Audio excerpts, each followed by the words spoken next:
Okay, so time to go for a good long weekend run. It's early in the morning. This is my blood sugars currently, and what I'm gonna do essentially, I'm not going to take any insulin because it's a long run, and really insulin, even the smallest amount, can really compound and actually movement, especially aerobic movement like a run. It's a big insulin accelerator. So even like half a unit can become like 5 units, just because you are burning through it. And so I want to avoid a low. I know that even the smallest amount can really drop me. So no insulin. I'm probably going to eat one banana, or maybe not. Let's see how my blood sugars evolves in the coming 10 minutes. I will for sure have a gel with me, a couple of gels, so I'll probably eat one of those while I'm running. And for sure now I'm going to drink some water, a lot of water, because it's quite warm outside. It's getting warmer. It's spring, but I'm starting to sweat quite a lot. And so yeah, one banana maybe, or maybe not. For sure, no insulin, water, and yeah, let's go. I will let you know after the run how how did it go, and what I plan for breakfast and all. So yeah, wish me luck. So, update from during the run. So we are into it, still in the first half.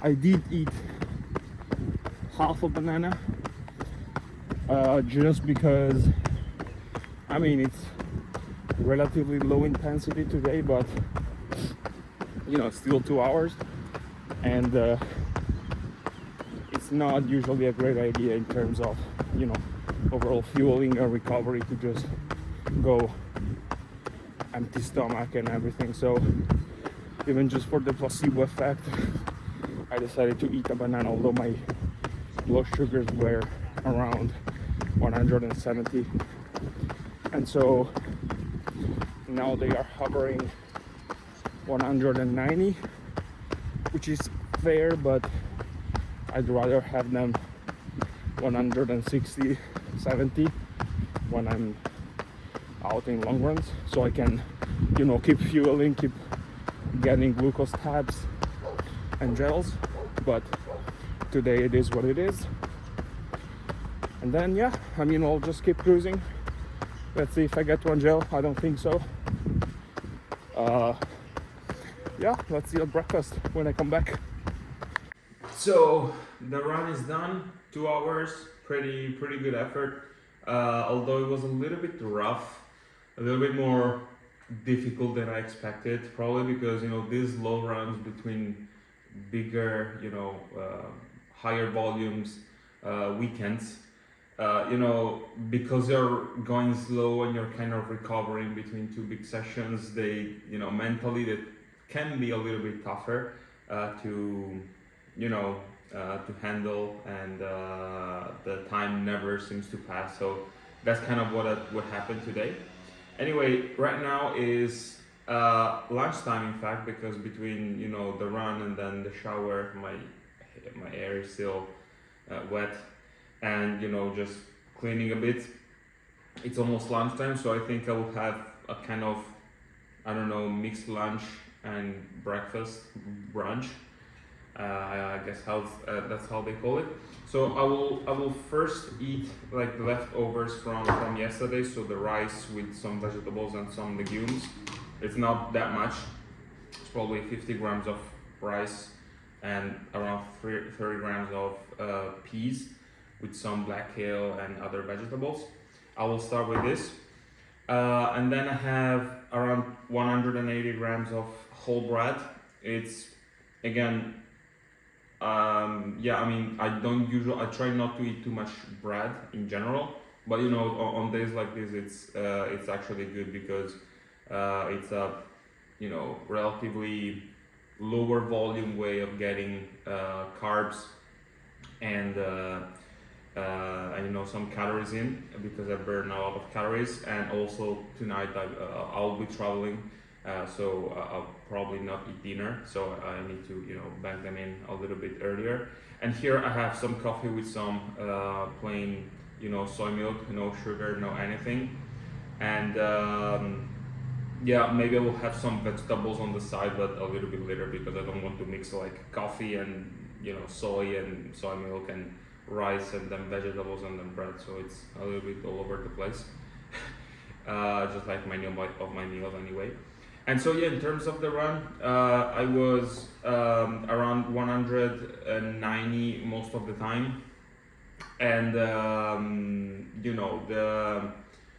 I decided not to eat any gel because usually I would eat a gel, because still 2 hours of training is a lot for the body, so you need that energy. But since today it was a little bit slower pace, so I was not actively tapping into my glycogen stores, I felt confident skipping it. And I wouldn't otherwise, of course. I also decided not to give any insulin because it would have been a gamble. Insulin on board plus exercise, especially long endurance exercise like 2 hours, 3 hours, etc., can be quite risky. And so I had some episodes in the past when I would give just a tiny bit of insulin, and it would just wreck me, and I would have to eat like 2 or 3 of these gels just to stay above 80. It actually happened in my last half marathon that I documented it in one of the latest articles in my free Substack newsletter about running and type 1 diabetes, endurance sport and type 1 diabetes in general. And so I will link that below. But you really have to be careful. So today I was like, okay, let me try without insulin, just a piece of banana, and then let's see. I knew I was a little bit more insulin resistant today, because yesterday I ate some tofu, more tofu than usual, so a lot of proteins, a lot of fats, and that did not help, of course. Then I had the down phenomenon to take into account, and it was a little bit of a complex equation, so I was like, okay, let me reduce the number of variables. So I removed the insulin, I removed the carbs, the extra carbs, and so I managed to keep it below 200, but still I would, I might prefer to be around 150, 160, because that's enough for me to have like a margin,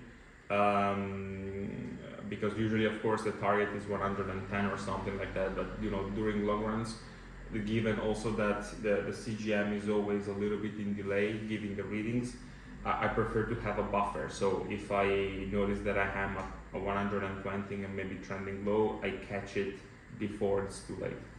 So that's gonna be it. Tomorrow I will have another run, a shorter one, just to add miles to the week. And so now I will just eat this very slowly, because my blood sugars are still as you can see, this happens all the time. So you see, I came back before the spike, and then I started to have a shower, and you see that the spike happened. But I have insulin on board. This is about probably 190 grams of carbohydrates total, and I injected the dose that I need. And then I went to have a shower, and I always have a spike in the shower. I think it's the warm water, I don't know, the release of adrenaline after the run, I don't know.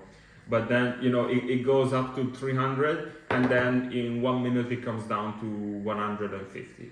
It always happens like that. I don't know if it's the technology. I don't feel like I am in hyperglycemia. I'm okay. So I will just start eating. I will eat slow. I will start with the protein, the vegetables and the legumes, and then attack the bread and the rest of the more quick carbs So that's gonna be it, and also we'll close the vlog here, just because it's I will be away. And I will drop the link of my free Substack newsletter if you are interested. No pressure really. Pumped about what's coming, and I'll keep you informed, and we'll keep sharing my journey into endurance with type 1 diabetes. It's gonna be quite a journey. Bye bye.